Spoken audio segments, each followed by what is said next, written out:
For essential thrombocythemia, we have a little bit different end states. However, the goals of therapies would be the same: to control the symptoms, spleen, and disease progression, to eliminate or mitigate the risk of thrombosis, and we don't need to do phlebotomies because essential thrombocythemia only affects platelets.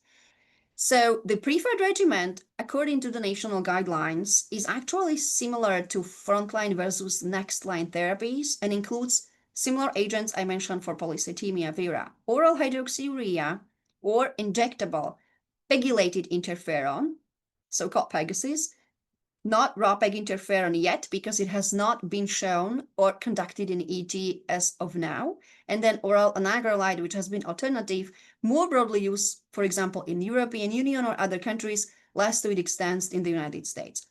The latest development for essential thrombocythemia is involvement of the novel raw PEG interferon that is approved for PV into this space. So the advantage is very similar to polycythemia vera: less frequent injection, every 2 weeks or every 4 weeks, better safety profile, more flexible or durable dosing, and it has shown results again. At exactly the same time, polycythemia vera was presented at the major meetings this summer for something called SURPASS-ET, which was a study evaluating raw PEG interferon in a patients with essential thrombocythemia high risk that failed previous therapies, so second-line setting, where majority of these were hydroxyureas, and randomized patient against anagrelide, which is a standard next line.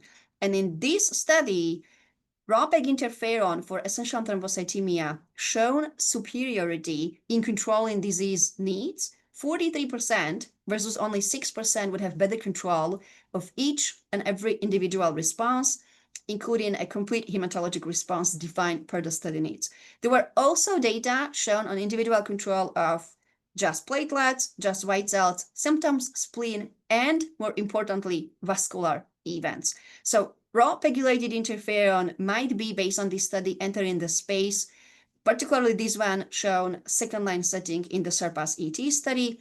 This year is expected to release data in the frontline from a study called EXCEED-ET that has already finished the data log and may present frontline, newly diagnosed, high-risk patients, how would they fare on raw PEG interferon. So that's an agent that's more entering the space. There are currently studies ongoing in myelofibrosis in early phase. There are some data already presented last year's, but it has not moved more into the later phase of the studies. However, the doors are open. This agent is showing more impact on the allele burden of these diseases, with hopefully offering disease modification or deeper control for the future.